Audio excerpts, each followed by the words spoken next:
Pertanyaan di aku tuh ya kan kalau baca Alkitab kadang suka terdengar suara malaikat dari sorga. Terdengar yang tadi Bapak bicara pas Yesus dibaptis.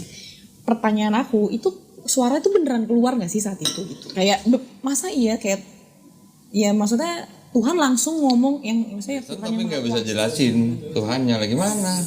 Secara harafiahnya nggak bisa ya, cuman kayak sampai kayak aku merasa kayak lu kok nyerang gua begitu sih gitu awalnya masih mending gua dulu mikirnya apa? Namanya Trinitas itu seperti matahari, sinar dan panas. Matahari Bapa, sinarnya Yesus, panas yang buat rasain di kulit itu Roh Kudus. Gua dulu sampai mikir begitu. Oke. Nah mungkin konsep aku lebih kayak percaya aja gitu ya. Ya. Jadi kata dia nggak bisa, lu mesti pakai logika nih, pakai ya maksudnya lu masa nggak bisa ngejelasin sih itu kayak gimana? Memang nggak ada yang bisa jelasin. Karena memang agak susah. Bukan agak susah, memang nggak bisa jelasin. Memang itu namanya agama misteri. Agama misteri. Bener, bapak-bapak gereja di awal itu bilang Trinitas itu misteri. Oke. Tidak ada yang bisa jelasin. Misteri itu apa? Misteri ternyata dari agama-agama misteri sebelum-sebelumnya. Emang lu pikir Trinitas cuma Kristen yang nemuin ya? Gak tau. Gak tahu. Di Babilonia 2000 tahun sebelum ada Yesus sudah ada Trinitas. Sebelum tuh. Sebelum Yesus, 2000 tahun sebelum Yesus. Jadi zaman Abraham. Oke. Udah ada Namrus, Tamrus, Semiramis. Ini Trinitas pertama. Jauh sebelum Kristen. Itu berarti sejaman animisme yang dewa-dewa gitu kok. Zaman Abraham. Abraham tuh kira-kira 2000 tahun sebelum Yesus.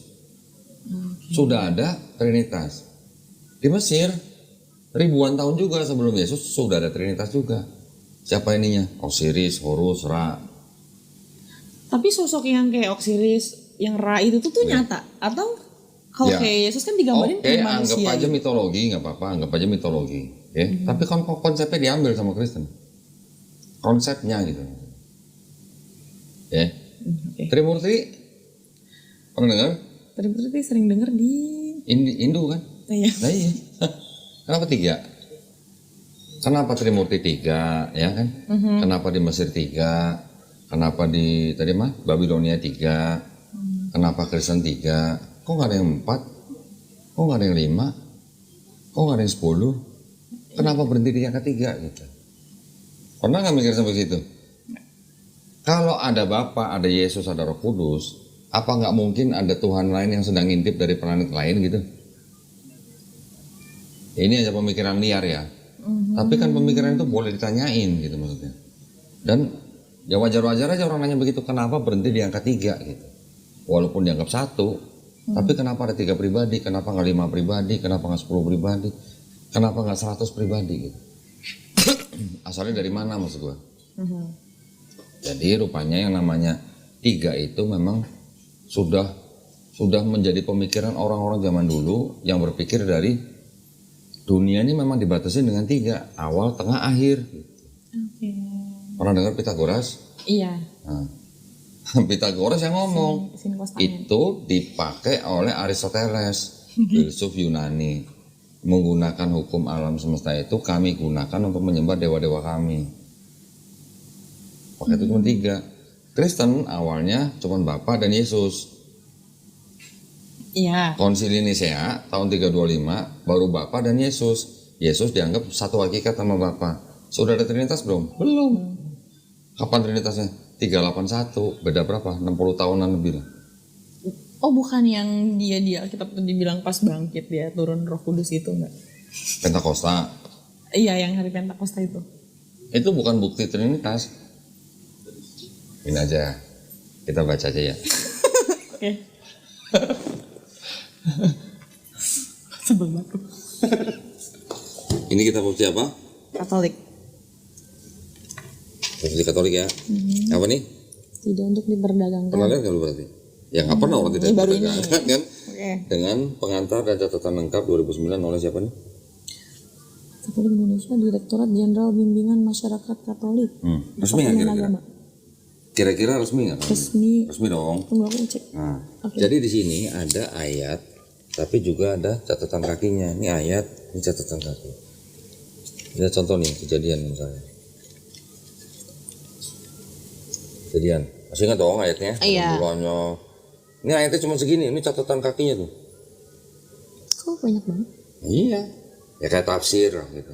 Oke. Ya, nah sekarang satu-satunya ayat di seluruh Bible-nya orang Kristen dan Katolik yang dianggap sebagai bukti ada ajaran konsep Trinitas itu cuma satu ayatnya. Tahu nggak ayatnya di mana?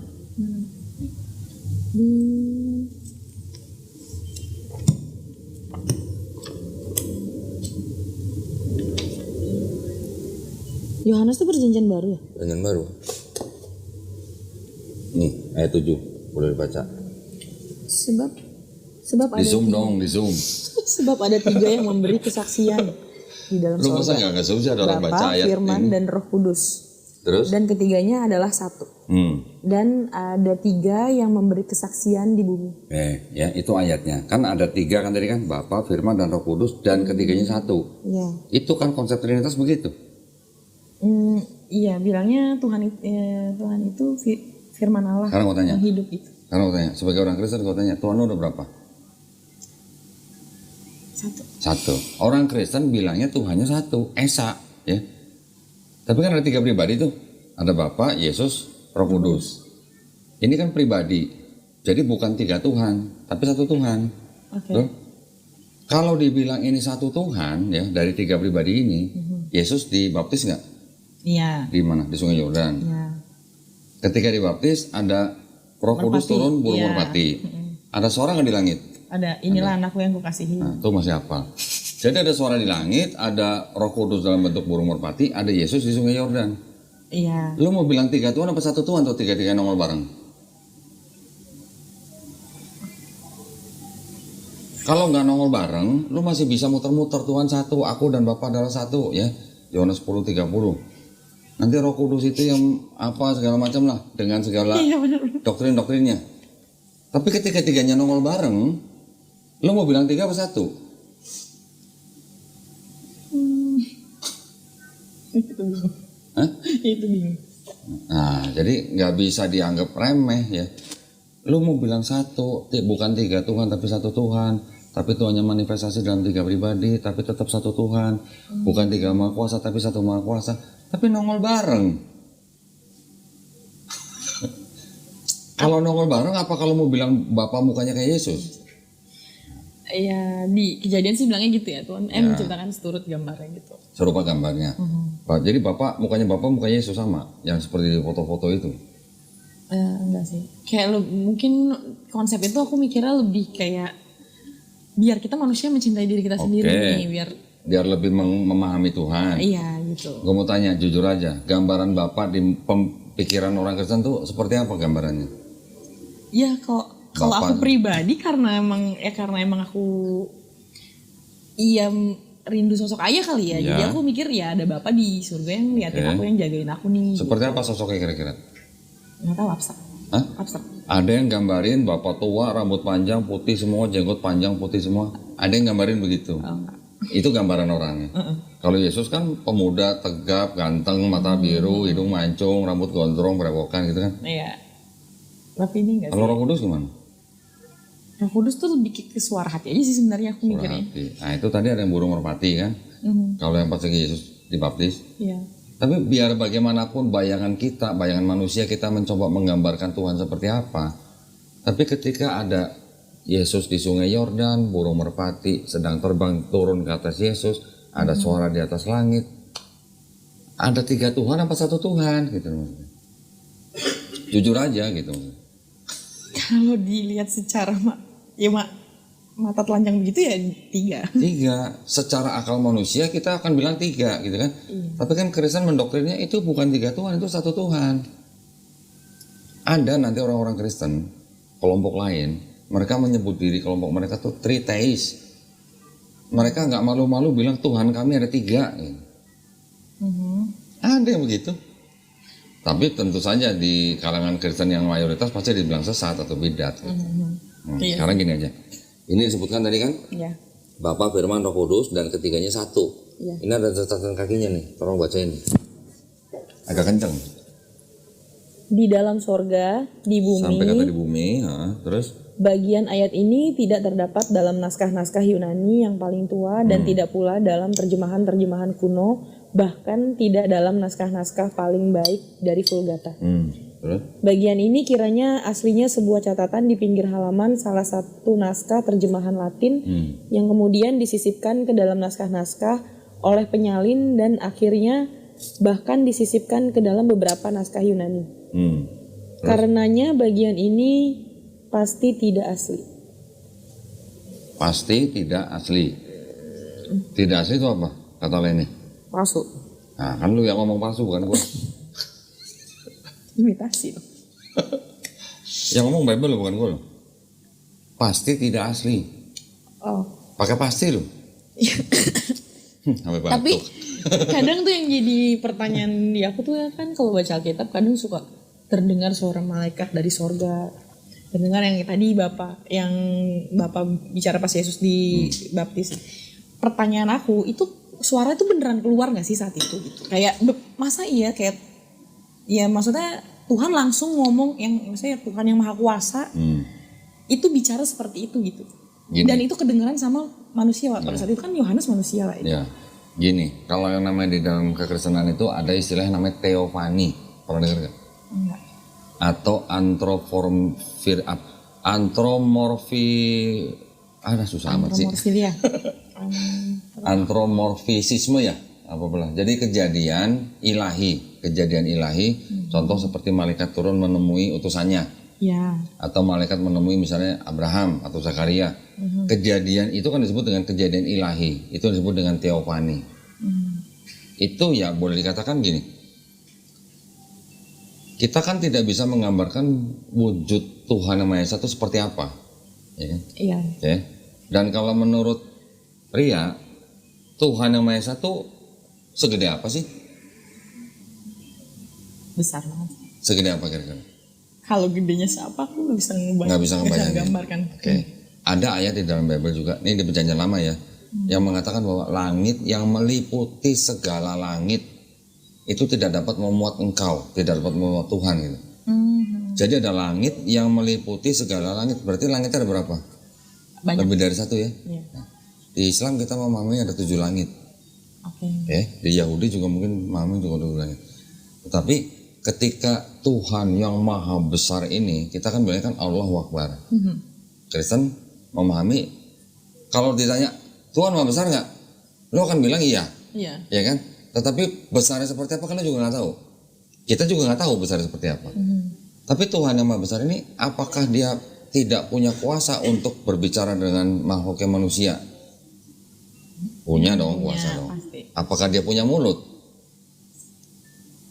Apakah dia mengeluarkan suara? Itu kan gitu. Nggak tahu. Berarti apa? Bisa jadi dia punya mulut, tapi mulut yang tidak seperti kita manusia. Bisa jadi dia punya suara, tapi suaranya juga bukan seperti suara kita manusia, ya kan? Tapi yang jelas dia ada, dia maha besar, dan dia kuasa untuk berkomunikasi dengan ciptaannya. Dan dia juga punya pembantu, banyak pembantu malaikat.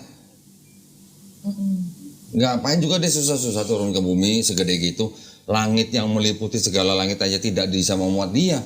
Lah ngapain dia harus turun ke bumi gitu? Iya. Ngapain dia tinggal nyuruh malaikat kan? Sekarang kenapa Kristen bisa berpikir bahwa Tuhan yang Maha Esa ini, Tuhan yang Maha Besar ini bisa jadi manusia, jadi Yesus. Nah, kalau yang aku pelajarin selama ini kan emang dipahaminnya tuh lebih ke dikasih pemahamannya yang karena Tuhan ini terlalu besar dan terlalu suci gitu loh. Yang kita manusia ini berdosa. Yang tidak bisa langsung ke Tuhan, langsung ke yang besarnya nih. Nah, diturunkanlah Yesus yang suci gitu, yang diutus. Diturunkanlah Yesus itu berarti Tuhan sendiri atau diutuslah Yesus. Berarti Tuhan itu sendiri mengutus dirinya sendiri atau gimana? Itu ya aku nggak tahu jelaskan. Ya aku cuma mikir, iya perempuan yang masih perawan bisa mengandung. Yang aku mikirin gimana lahirannya pada saat itu kan ya nggak ada sesar kan. Itu pasti sakit banget. Ya. Yang perjuangannya luar Pastilah. biasa pasti di situ. Di perawanan ini sakit, apalagi ngelahirin masih perawan gitu kan. Iya itu dia. Terus kayak ya bayi itu emang katanya maksudnya yang benar-benar diurapi lah gitu, yang nggak kesentuh dosa gitu. Jadi kan nggak ada manusia berhubungan intim gitu. Gue mundur dikit ya, boleh ya? Gini, mundur dikit ini. Setuju nggak Tuhan itu maha besar? Setuju. Setuju nggak Tuhan itu maha suci? Setuju. Setuju nggak Tuhan itu maha baik? Iya setuju. Tuhan itu maha benar. Tuhan itu maha pengampun. Betul. Setuju? Bener? Setuju maha pengampun? Iya. Kalau maha pengampun, nih misalnya nih gue Bapak Ria nih, gue orang tuanya nih misalnya. Ria salah, punya salah. Kalau gue manusia bukan maha pengampun, tapi gue mau mengampuni anak, lu salah, minta ampun sama gue kan, gue ampunin nggak? Gue ampunin. Tapi kalau di konsepnya Kristen, karena begitu besar kasih Allah ini sehingga sehingga dikaruniakan anak yang tunggal, sehingga barang siapa percaya kepada dia beroleh hidup yang kekal. Iya, betul. Yesusnya diutus nih, kemudian dia harus mati di atas kayu salib, Iya. ya kan? Untuk apa? Untuk menebus dosa orang yang percaya kepada dia, Iya. ya kan?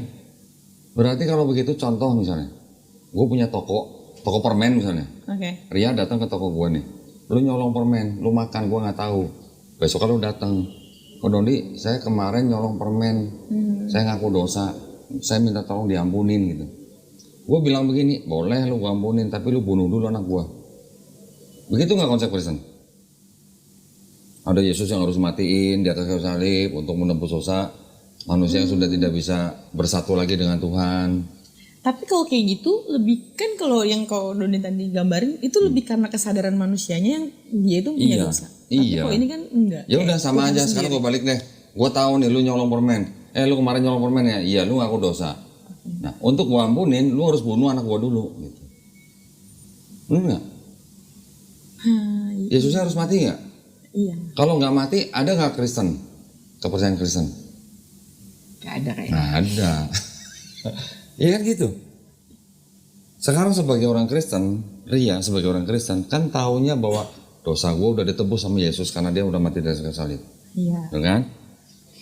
Kalau Ria dikasih kesempatan bisa ngeliat Yesus, orang yang berkuasa nih, lu bisa ngeliat, oh Yesus pas mau disalib nih, lu bakal nolongin Yesus supaya nggak disalib atau bakal nolongin tentara Romawi nyalib Yesus sebagai orang Kristen? Nah, kayak pada waktu itu kan orang-orang kan nggak tahu dia mau mati, mau nebus dosa kita. Kalau mereka nggak tahu, berarti siapa yang ngajarin Yesus mati di atas kayu salib buat nebus dosa Ria? Berarti itu ajaran belakangan atau ajaran memang sudah ada ketika Yesus disalib? Sebelum Yesus disalib itu dia sempet kayak kasih clue gitu kalau akan ada. Nanti gue bisa bantah pakai buku ini. Itu bukan perkataan Yesus. Tapi oke, terus. Iya, kayak kan sekarang di kantor lagi rutin nih baca Alkitab nih yang udah sampai Lukas 21. Nah, kan kayak ceritanya sama tuh sebenarnya, itu doang. Yang pasti ada pokoknya pembukaan tentang penderitaan pertama gitu.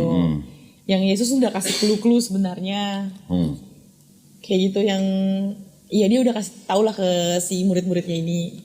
Kalau kita anggap benar itu perkataan Yesus, akar kontradiksi dengan kalimat-kalimat Yesus yang lain. Mau bukti nggak? Matius 18 ayat 3. Gila, aku udah lama gak buka gitu. Matius 18 ayat 3, oke.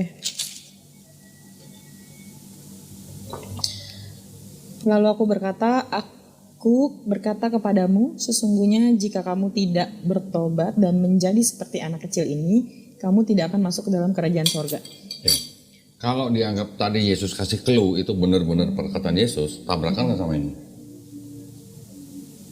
Ini Yesus bilang apa? Kalau lu nggak tobat dan menjadi seperti anak kecil ini, lu nggak masuk kerajaan sorga. Apa Yesus bilang lu harus percaya gua mati di atas kayu salib, baru lu masuk kerajaan sorga? Anak kecil itu kan deketin Yesus karena dia mau dengar pengajarannya kan? Oh iya, artinya kalau anak kecil itu konotasinya apa sih kalau anak kecil? Haus pengetahuan lah, kepo. Bisa nggak gua artiin polos? Iya boleh. Nggak punya dosa? Iya boleh. Boleh kan? Emang begitu. Tapi Paulus ngajarin setiap manusia yang lahir punya dosa waris. Iya, kutuk. Karena dosa yang dilakukan oleh Adam dan Hawa kan? ya kalau itu kan jauhan kan, ini Iya. lebih kayak kutuk orang tua gitu, lebih kayak gitu kalau di Kristen tuh Enggak. konsepnya. Di Paulus bilang dosa yang dilakukan oleh satu orang itu, Adam dan Hawa itu maksudnya, satu orang ini maksudnya ya Hawa lah ya. Itu menjalar kepada setiap manusia. Oh, oke. Jauh banget ya, aku gak pernah denger itu justru, maksudnya gak pernah yang konsep itu gak ada. Nih, kita pakai ayat aja. Tapi iya nih kayak semua ini dari setiap pagi itu kita baca nih di kantor.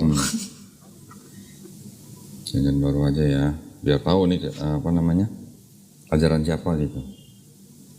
Roma 5 ayat 12. Tunggu, Roma tuh di mana? Roma di mana? Roma di Itali. Serius? Roma? Roma 5 12. Roma 5:12. Roma di mana? Oke. 12, oke. Adam dan Kristus. Sebab itu sama seperti dosa telah masuk ke dalam dunia oleh satu orang dan oleh dosa itu juga maut. Demikianlah maut itu telah menjalar kepada semua orang karena semua orang telah berbuat dosa. Menjalar. Iya. Ini namanya original sin.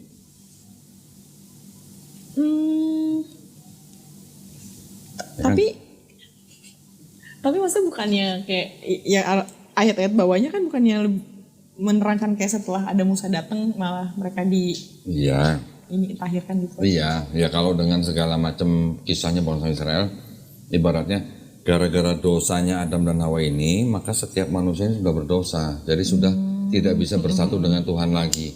Untuk bisa bersatu diperlukanlah Yesus. Antara Iya kan?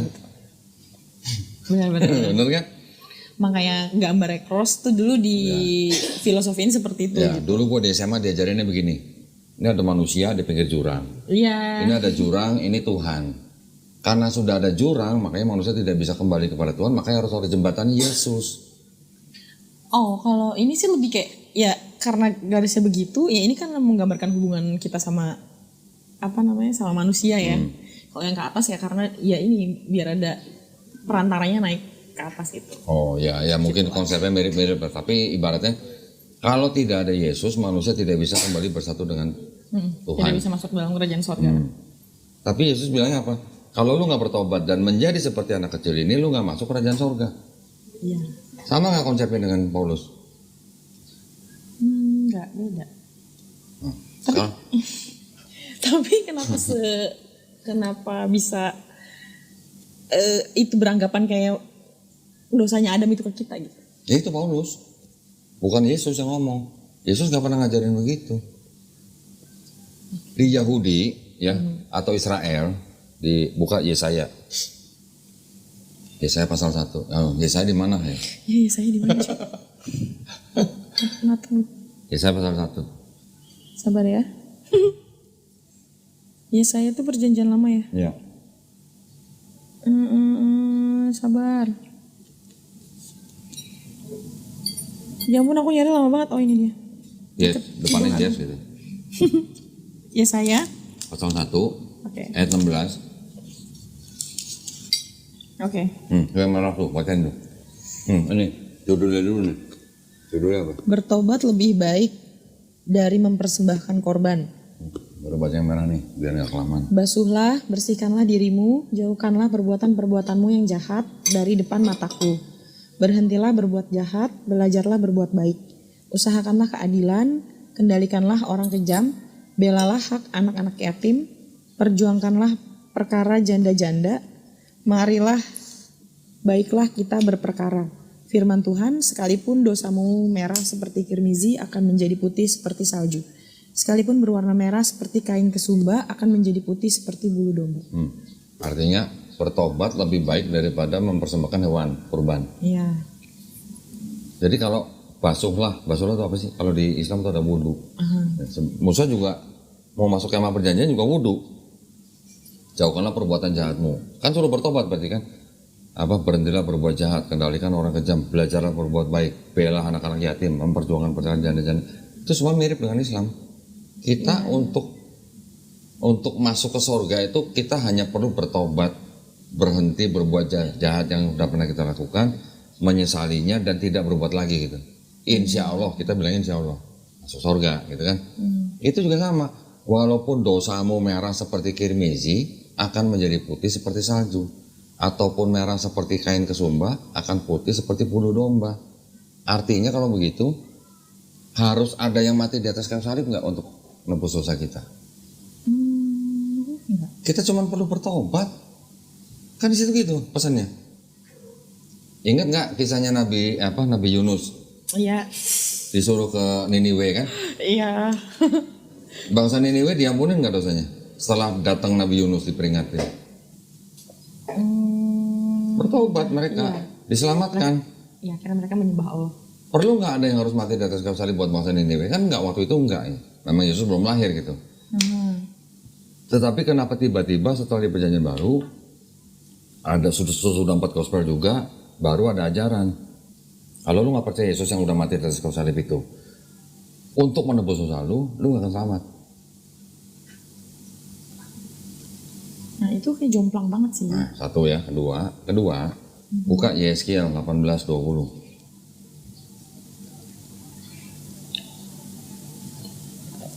Tunggu ya. Atau nggak ulangan, boleh ulangan. Ulangan. Dia lebih hafal ulangan deh daripada Yeskiel. Ini paling depan soalnya.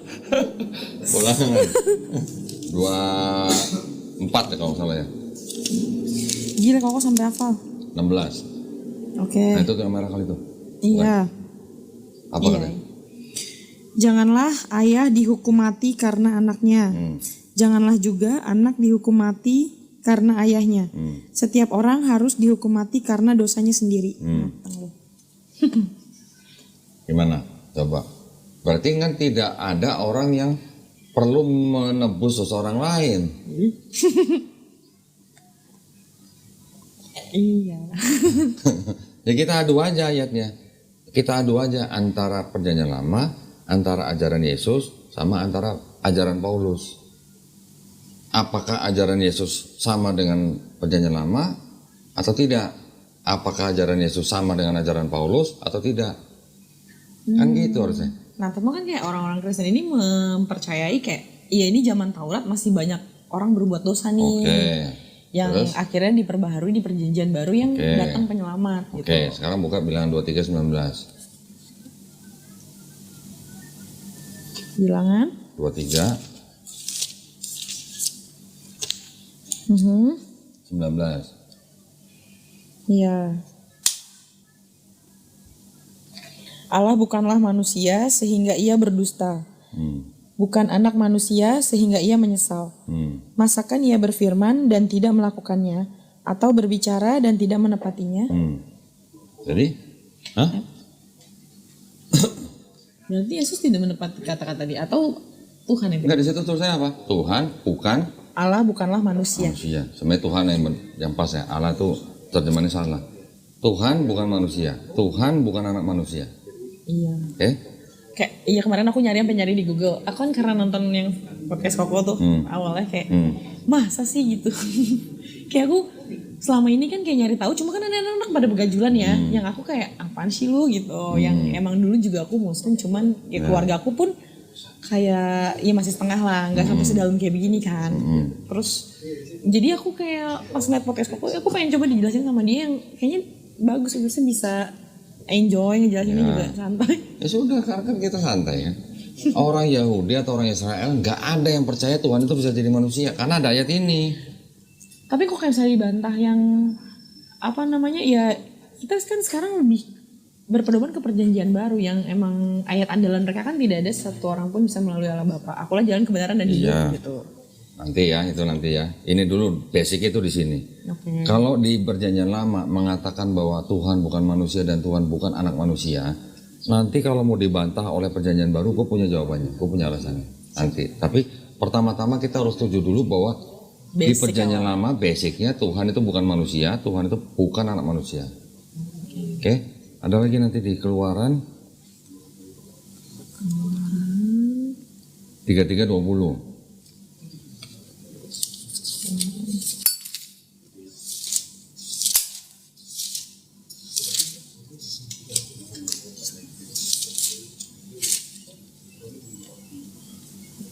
Kelebihan. Keluaran 33. 33 20.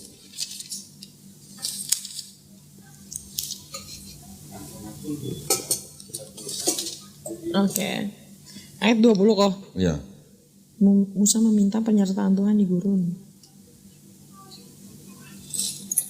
Lagi firman-Nya, engkau tidak tahan memandang wajahku, sebab tidak ada orang yang memandang. Aku dapat hidup. Terus ada lagi. 1 Raja-Raja 8:27. 1 Raja-Raja 8.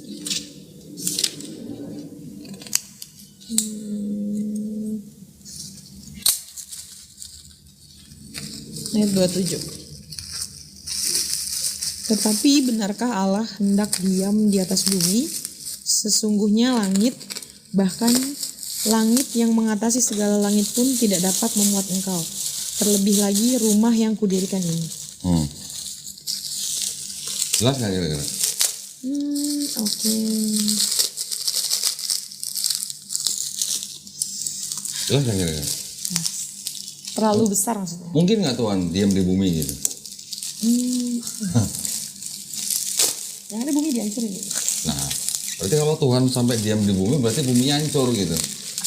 Karena Allahnya terlalu besar gitu, ya kan? Tapi kalau misalnya ini kok, kalau akhirnya yang misal sampai aku, ya gue mesti menetapkan hati nih misalnya kayak gini, pasti bantahan mereka kayak, ya orang-orang itu tuh cuma ngambil potongan-potongan ayat gitu. Justru yang terjadi adalah mereka itu malah mengambil ayat-ayatnya siapa? Yahudi di luar konteks. Nanti bisa saya buktiin nanti. Jadi artinya basicnya sendiri mereka itu sudah apa namanya? Sudah tahu bahwa Tuhan itu pasti bukan manusia. Nggak mungkin Tuhan jadi manusia, nggak mungkin gitu. Terus kenapa dibikin begitu gitu? Hah? Dibikin konsep seperti itu? Dari orang-orang Romawi dan Yunani. Dari orang-orang sebelumnya.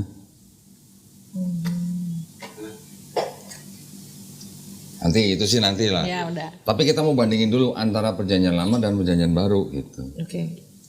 Sebentar ya. Kok aku minum ya? Minum loh.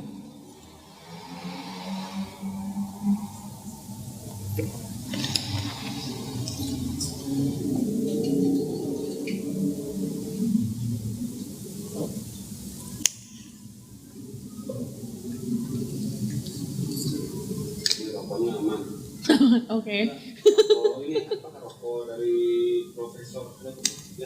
Atau profesor siapa? Pokoknya ini bukan rokok yang kayak lain. Rokok herbal. Iya. Jadi ini nggak ada Prokopasif kalau pakai kena asap ini. Malah waktu zaman COVID ini aman. Oke. Atur.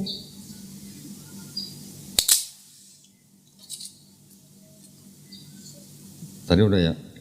Sudah. Maliaki 3 ayat 6. Maliaki lu Martin. Di mana Malaya? Sebelum Matius.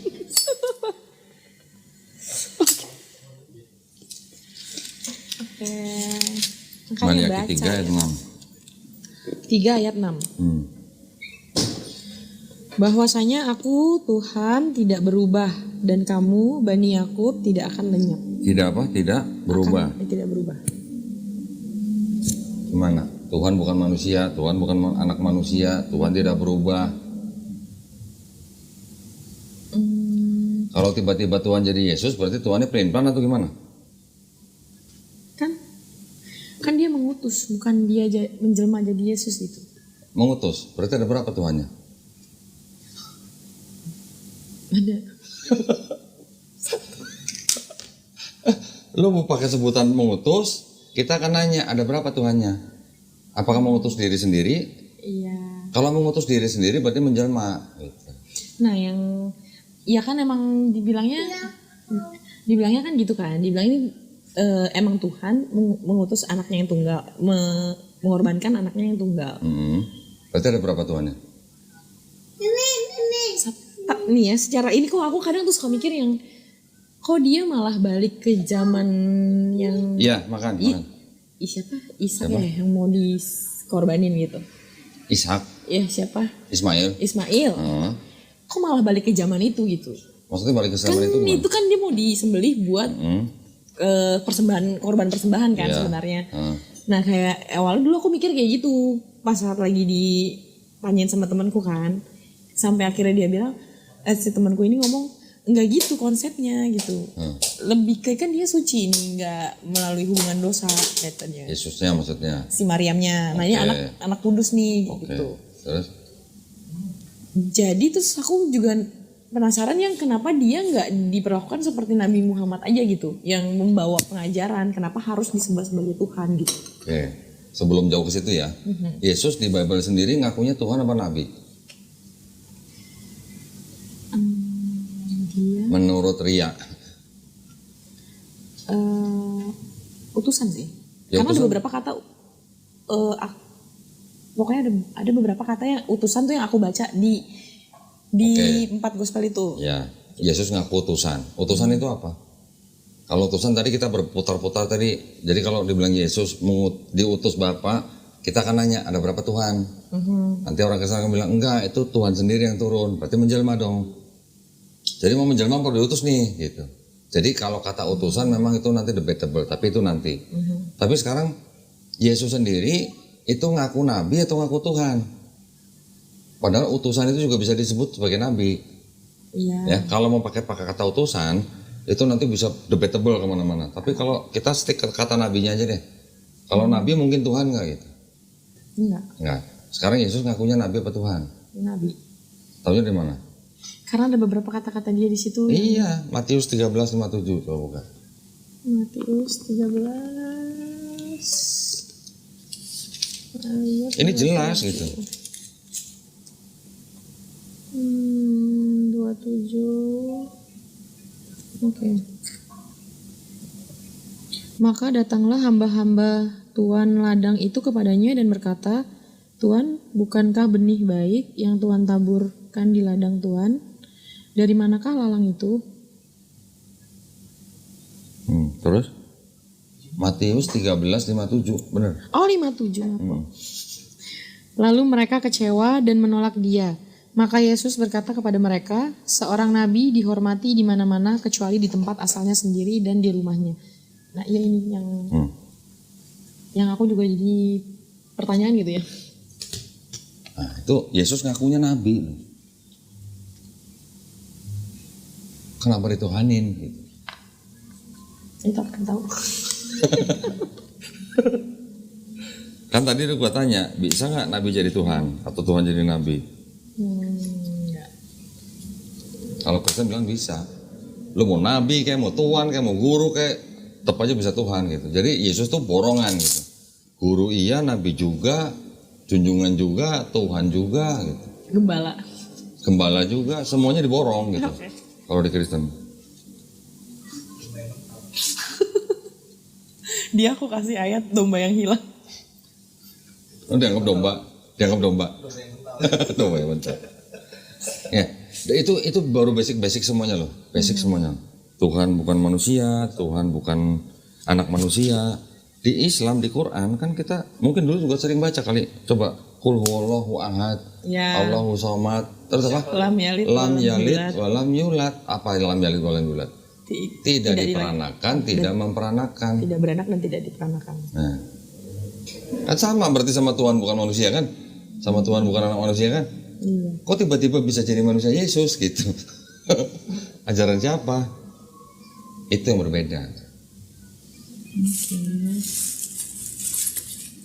Nah, nanti bagaimana ceritanya bisa jadi begitu? Nah, itu nanti ada buku-buku yang lain. Tapi sudah paham kan dari situ ya? Paham.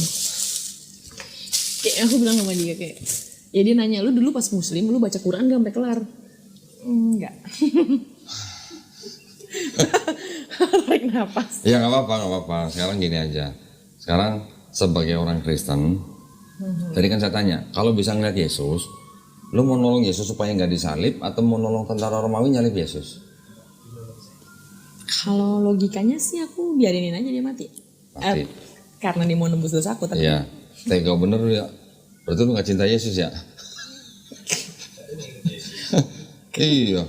Lu cinta Yesus gak sih? Dia masuk surga. Berarti lu egois dong. Egois dong berarti. Nah sekarang gue tanya lagi. Karena lu jawab biarin aja supaya dia mati nebus dosanya Ria. Gue nanya lanjut.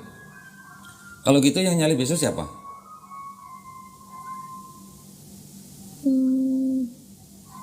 Lupa. Yang nyalip Yesus siapa? Oh, tentara Romawi. Tentara Romawi. Disuruh siapa? Pontius Pilatus. Pilatus. Diminta sama siapa? Si imam-imam Imam besar. Yahudi. Imam Yahudi bisa dapat Yesus dari siapa? Dari Yudas. Yudas Iskariot. Yudas Iskariot kenapa nyerahin Yesus ke imam-imam Yahudi? Mau dapat duit.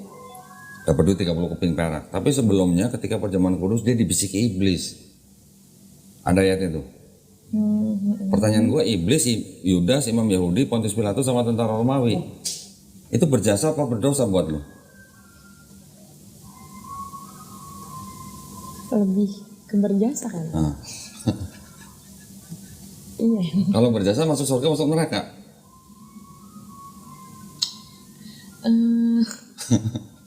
Kan di awal-awal dibilang jangan membunuh ya. Iya. Tapi kenapa Tuhan sendiri membunuh anaknya untuk menembus dosa manusia? Berlawanan nggak? Iya. Berarti iblis yang membisiki Yudas. Kalau iblisnya nggak membisiki Yudas, bakal ada penebusan dosa nggak? Enggak. Enggak. Berarti iblisnya berjasa atau berdosa? Berjasa. Masuk surga masuk neraka. Tapi kalau diplesetin gitu ntar orang-orang pada nyembah iblis. Justru gue mau membuktikan bahwa itu konsep yang belakangan. Oke. Bukan konsepnya Yesus, bukan. Oh, iya. Yesus nggak pernah ngajarin dia harus mati di atas kayu salib buat tembus dosa. Konsep itu adalah konsepnya Paulus. Karena Paulus bilang kalau lu nggak percaya Yesus yang udah mati di atas kayu salib itu sebagai Tuhan dan Juru Selamat, lu nggak selamat. Iya, iya. Itu kata Paulus kan. Dan Yesus sudah mati di atas kayu salib untuk membatalkan hukum Taurat. Betul kan? Iya. Betul. Efesus 2:15 ada ya. Baca. Efesus 2:15. Gue nggak mencoba memelesetkan, gue mencoba merangsang orang berpikir gitu. Iya betul kok. Sini. Efesus 2:15 coba. Efesus 2:15. Oke. Sebab dengan matinya sebagai manusia ia telah membatalkan hukum Taurat dengan segala perintah dan ketentuannya. Betul kan? Untuk menciptakan keduanya menjadi satu manusia baru di dalam dirinya dan dengan itu mengadakan damai sejahtera. Nah, membatalkan hukum Taurat. Padahal Yesus di Matius 5:17 bilangnya apa? Jangan kamu menyangka aku datang untuk membatalkan Taurat. Iya. Atau meniadakan. Aku datang bukan untuk meniadakan, tapi untuk apa? Menggenapi hukum Taurat. Menggenapi itu apa? Dilengkapi, disempurnakan lah gitu. Melaksanakan, Iya. melakukan. Yesus bilang lagi lebih mudah langit dan bumi runtuh dibandingkan satu iota. Satu iota itu satu huruf terkecil dalam huruf Ibrani dihilangkan. Yesus bilang tidak meniadakan hukum Taurat. Paulus bilang Yesus mati membatalkan hukum Taurat. Nah iya, jadi mungkin konsep orang Kristen itu makanya kenapa nggak pakai perjanjian lama yang mereka kalau Kenapa ada perjanjian lama? Karena orang Kristen klaim bahwa Yesus sudah dinubuatkan di perjanjian lama. Iya, karena kayak ada kata-kata pengantar gitu. Betul kan? Orang Kristen kan bilang Yesus sudah dinubuatkan di perjanjian lama. Contoh Yesaya 7:14, Yesaya 96, Mazmur 22:16, Hosea misalnya. Terus ada lagi nanti apalah, banyak sekali. Yesaya 43 dan sebagainya lah. Tetapi menurut orang yang punya kitab, kan perjanjian lama itu punya kitab Yahudi, bukan punya Kristen. Punya orang Yahudi, ini ada kitabnya nih. Udah gede amat. Nih, dalam bahasa apa nih? Ibrani. Wadaw. Oke. Sekarang yang nulis ini orang Yahudi, bukan orang Kristen. Iya. Ya. Tapi sama Kristen ditafsirkan ini untuk Yesus gitu. Kok bisa dapat sih kitab? Belilah. Ini gue tunjukin ya. Pernah dengar nggak? Yesus itu sudah dinubuatkan. Nanti Yesus akan disebut sebagai penasihat ajaib. Iya. Allah yang perkasa, Bapa yang kekal, Raja damai. Pernah dengar? Pernah. Pasti pendeta pernah sering khotbahin kan? Itu diambil dari Yesaya 7:14. Gue buka ini Yesaya 7:14. Iya. Tadi kan dibuka ya. Buka di situ ya. Yesaya 17. Ini 14. 14. Yesaya 14. 7:14. 7:14. Yesaya 7 ayat 14. Bukan. Kalau yang Raja Damai dan Bapa yang kekal itu di Yesaya 9 ayat 6. 9 ayat 6. Yesaya 9 ayat 6, sorry.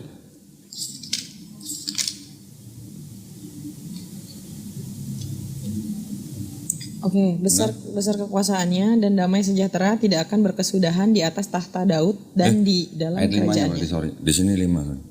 Beda 1 sama Yahudi. Sebab seorang anak telah lahir untuk kita, seorang putra telah diberikan untuk kita. Lambang pemerintahan ada di atas bahunya dan namanya disebutkan orang. Penasehat ajaib, Allah yang perkasa, Bapa yang kekal, Raja damai. Udah? Bisa bahasa Inggris nggak? Ya, mudah-mudahan. Yang merah. For a child has been born to us, a son has been given to us, and the dominion will rest on his shoulder. The wondrous advisor, mighty God, eternal Father, called Hezekias, named Shalom, Prince of Peace. Jadi kalau tadi yang di bahasa Indonesia disebutkan telah lahir seorang anak yang apa katanya? Nanti pemerintahan akan ada di atasnya. Ya, Dia akan disebut sebagai penasihat ajaib, Raja damai. Raja damai, Bapa yang kekal, apa lagi? Allah yang perkasa. Allah perkasa.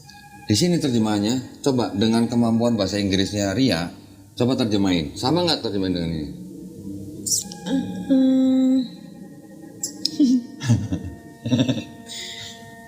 Kalau saya yang terjemahin nanti sangkain Kalau saya ini sih berasumsi. lebih kayak Ini kan kayak ada- Tuhan kasih anak, kayak malah Tuhan kasih anak yang lahir gitu. Terus? Malah kayak ini menceritakan lebih kebesaran Tuhannya sih sebenarnya. Terus?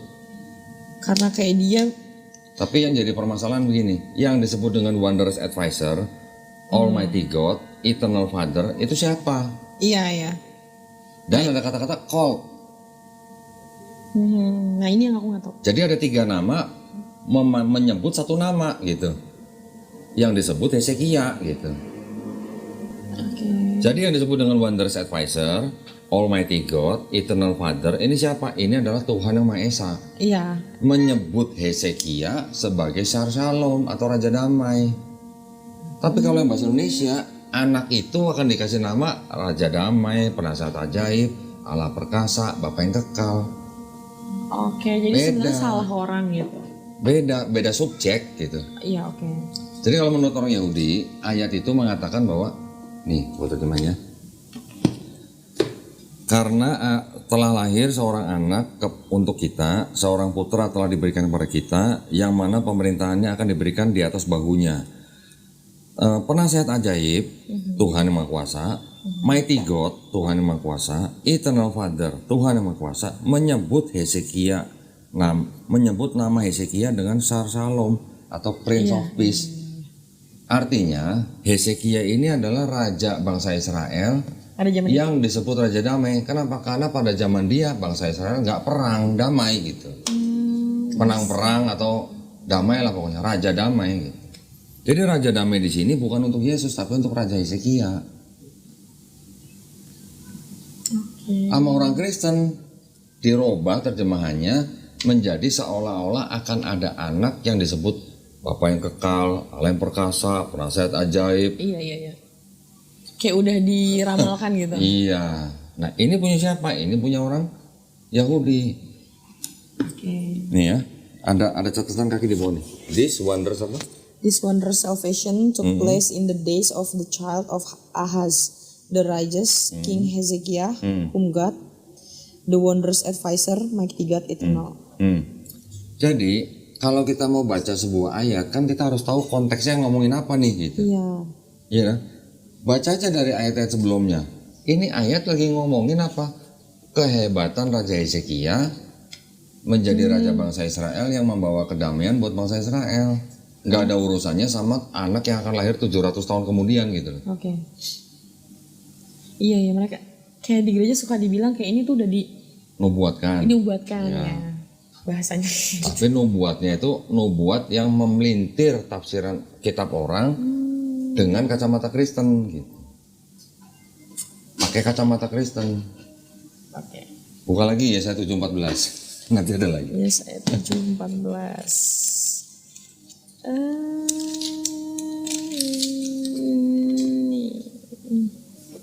Nah, yes, ayat 7:14 ya kok. Ya. Sebab itu Tuhan sendirilah yang akan memberikan kepadamu suatu pertanda. Sesungguhnya seorang perempuan muda mengandung dan akan melahirkan seorang anak laki-laki dan ia akan menamakan dia Immanuel. Sekarang buka Matius 1 ayat 23. Matius 1, 2, 3. Oh, banyak amat Matius. Matius. Matius 1 ayat 23. Oke. Sesungguhnya anak darah itu akan mengandung dan melahirkan seorang anak laki-laki dan mereka akan menamakan dia Immanuel, yang berarti Allah menyertai kita. Sama nggak dengan yang Yesaya 7:14 tadi? Sama. Masa? Yang Yesaya 7:14 bilangnya apa? Perempuan muda apa anak darah? Oh, enggak, cuma bilang perempuan muda doang Perempuan sih. muda. Yang Matius bilangnya apa? Anak darah. Anak darah. Sama nggak perempuan muda sama anak darah? Beda. Hah? Beda. Perempuan muda belum tentu perawan loh.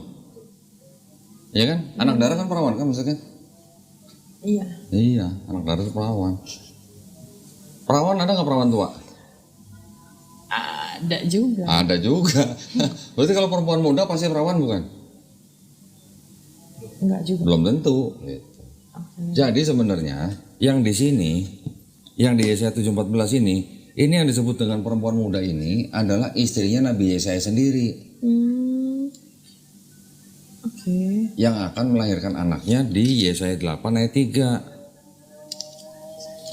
Anak kedua daripada Yesaya itu yang disebut sebagai Maher Shalal Hasbaz. Iya. Sama orang Kristen, penulis Matius, dikutip ayatnya, ditulis di ayat 23, seorang anak darah akan melahirkan seorang anak yang disebut Immanuel. Yesaya 7:14 kan juga tadi Immanuel. Biar seolah-olah seperti itu gitu. Sekarang pernah nggak melihat atau membaca orang-orang memanggil Yesus dengan sebutan Immanuel? Di Matius sampai Yohanes? Enggak. Nggak pernah. Kenapa? Karena bukan itu Nah dinamain. itu. Pernah nggak membaca di seluruh 4 gospel, Yesus disebut penasihat ajaib, Yesus disebut Allah perkasa, Yesus disebut Bapa yang kekal, Yesus disebut sebagai Raja Damai. Pernah nggak? Enggak. Nggak pernah juga. Kenapa? Karena penulis 4 gospel itu hanya mengutip-ngutip tapi di luar konteks gitu loh. Ini konteks buat Raja Hezekia, ini konteks buat anaknya Nabi Yesaya, diambil sebagai untuk Yesus. Oke. Itu yang terjadi. Nah, ini menjadi perjanjian lama, ada prosesnya lewat kitab ini. Namanya kitab Septuaginta. Ini ditulis abad ke-5 sebelum Masehi, diterjemahkan ke bahasa Yunani di abad ke-3 sebelum Masehi, kemudian beredar terus sampai abad ke-4 Masehi. Itu terjemahnya dirubah-rubah, terutama yang tadi tuh yang perempuan muda sama perawan itu. Iya. Ya. Sampai akhirnya di abad ke-4 ini jadi ini. Yang ini jadi ini nih. Namanya kitab Vulgata. Ini Vulgata. Di abad ke-4 kok. Ya, ini abad ke-4 nih. Baru dari sini menjadi perjanjian lama. Oke. Kitab orang berarti ini, bukan kitab Kristen nih. Kristen belum ada ketika kitab ini ditulis gitu. Berarti dia cuma ambil-ambil aja gitu. Jadi penulisnya perjanjian baru kira-kira mengutip dari sini hampir 1000 ayat. Hampir 1000 ayat. Yang paling banyak kitab Wahyu. 245 ayat. Iya. Wahyu ngambil dari Daniel, ngambil dari Ruth sama Yeremia gitu. Jadi sebenarnya ini apa ya? Lo mau bilang itu inspirasi Roh Kudus atau terinspirasi sama Septuaginta? Kitab sebelumnya. Itu. Nah itu dia maksudnya kayak dulu aku kan pas ya pindah ke sana juga karena ya quotes-quotesnya itu yang aku bilang. Jadi aku nggak mencari tentang konsep ketuhanannya itu gitu. Jadi orang Kristen kebanyakan memang hanya termakan oleh doktrin. Doktrin yang seperti tadi Ria bilang termakan atau korban quotes gitu lah. Lo memang gini, mohon maaf ya, Di dalam ajaran Kristen juga banyak kebaikan. Iya. Oke, kasihilah sesamamu seperti kamu mengasihi dirimu sendiri. Itu baik, bagus. Bahkan sampai ada kasihilah musuhmu. Iya betul. Kalau ditampar pipi kanan, kasih Pipi kiri. mau nggak? Pernah cobain belum? Oh nggak ditampar pipi kanan, kasih pipi kiri? Enggak lah. Nah, jadi artinya seperti gini, ajarannya masih ada kebaikan, mengajarkan orang untuk tidak membalas kejahatan dengan kejahatan, Iya betul. betul kan? Tapi kalau gua penjajah nih, gua datang ke bangsanya Ria nih, Ria belum merdeka nih, ya, gua datang, gua jajah, gua ambil hasil buminya, gua kasih kitab, baca nih, kasihilah musuhmu. Musuh lu siapa? Suruh kasihilah musuhmu, berarti lu boleh ngelawan nggak? Nggak boleh. Jangan membalas kejahatan dengan kejahatan. Kalau ditampar pipi kanan, kasih pipi kiri. Kan harus berhikmat. Iya berhikmat. Sekarang gue datang penjajah nih gue nih, bawa gospel, gue kasih, baca ya, kasihilah musuhmu. Boleh nggak lu ngelawan gue? Nah pasti kalau ini ditanya seperti itu ya lebih dilawan tapi dengan cara yang halus. Ya gimana cara ngelawannya? Nggak boleh ditampar pipi kanan, kasih pipi kiri. Jangan membalas kejahatan dengan kejahatan. Gue jahat, gue datang sebagai penjajah. Gue ambil barang-barang lu, hasil bumi nih. Lu disuruh kasihilah musuhmu gitu. Musuh lu siapa? Lu berontak nggak? Kalau dengan membaca itu dan lu menjadi Kristen, lu harus berontak nggak? Enggak, tapi Nah, kan ada ajarannya yang kita harus berhikmat itu loh, yang cerdik seperti ular, Ajaran. lembut seperti merpati itu loh. itu ayat tidak asli. Nah itu kayak itu tetap aja harus Pernah lihat ini? enggak. The Negro Bible. Sengaja dibuat untuk mengendalikan budak-budak kulit hitam di Amerika Latin di awal abad 19. Jadi dari kitab-kitabnya, Kejadian punya pasal 50 dibuang, sisanya 14. Exodus, Keluaran 40 sisa 2. Imamat 27 sisanya 0, dibuang semua. Oke. Ini Bible untuk budak-budak Amerika Latin di tahun 1836. Budak-budak gua kasih ini, baca lu. Nggak boleh ngelawan orang pasal-pasalnya dibuang-buangin. Bahkan ada yang sampai 0 semua, banyak nih. Apa nih, 2 Tawarik 36 jadi 0. Ezra 10 jadi 0. Nehemia 13 jadi 0. Nah ya kayak Esther 10 jadi 0. kayak Esther kan dia juga ngelawan raja itu dengan kelembutan gitu. Nah. Ratu Esther. Berarti apa artinya kalau begini? Berarti budak-budak dikasih ini supaya nggak ngelawan. Alat. Betul kan? Tuh banyaknya 0 loh. Nih paling banyak 0 nih. Di perjanjian lama paling banyak 0. Oke. Bagaimana ceritanya sebuah kitab suci bisa diubah sesuaikan untuk kepentingan tertentu gitu. Belanda datang sini ini nggak dirubah-rubah, nggak dilangin-langin, tapi bawa ini. Nah, kalau bilang kasihlah musuhmu, lo boleh berontak nggak? Enggak. Harus tetap mengasihi. Nah, jangan membalas kejahatan dengan Kejahatan. kejahatan.